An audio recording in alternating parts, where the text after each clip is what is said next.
Harry Potter is now over. I'm very sad about this. I'm back from vacation. If you guys couldn't tell, I'm back in my messy apartment. But while we were down there, I went with my cousins, her and her husband, and Eric and I went and saw the last Harry Potter.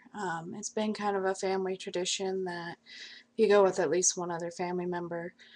Um, Harry Potter's been like kind of a big part of my life, as much as it sounds really nerdy to admit that, me being 24, but I remember when I first got the books, they were like the really big thing. They were so controversial because they're the dark side and all that, but my grandmother had gotten me the first three for Christmas, and I got really bored, so I decided just to read them, and I couldn't put them down. And from there on out, it was huge for me. Whenever the movies came out, went to the first midnight showing, and it was awesome. Hogwarts came alive.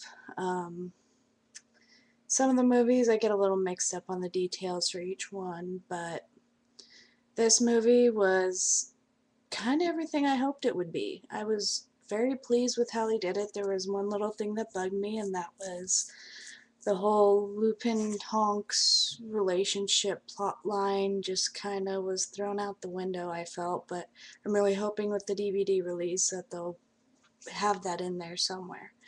Um, but yeah, I mean, that's the thing, is that, as I said, it's been a big part of my life. I remember reading Harry Potter and the Half-Blood Prince, and when Dumbledore died, I cried for about an hour.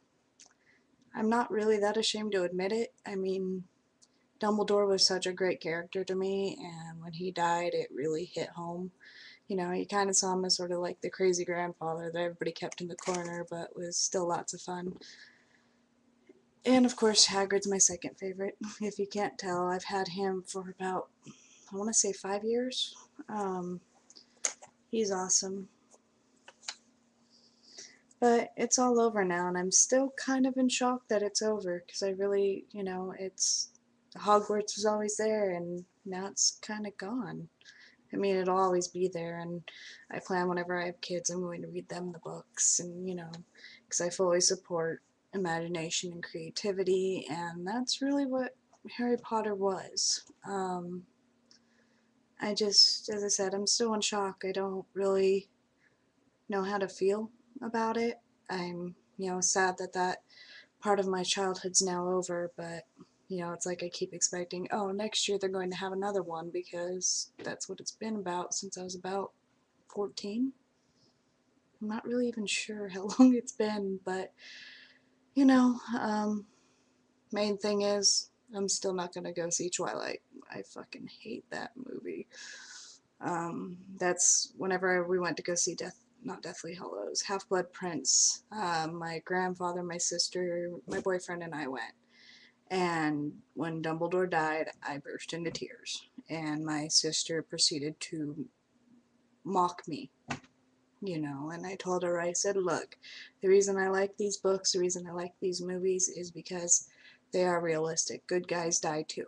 So, you know, she's so into Twilight, it's disgusting. But with Deathly Hollows, I didn't really cry when Dobby died. I didn't cry when Fred died. Guess I should have mentioned there's spoilers, but if you don't know by now, shame on you.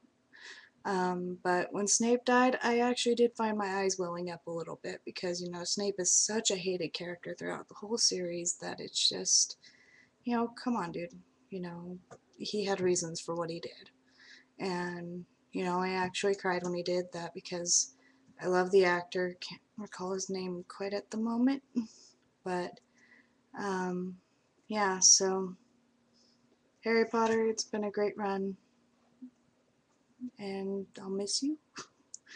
It's I'm still waiting for my letter to Hogwarts, by the way, J.K. Rowling.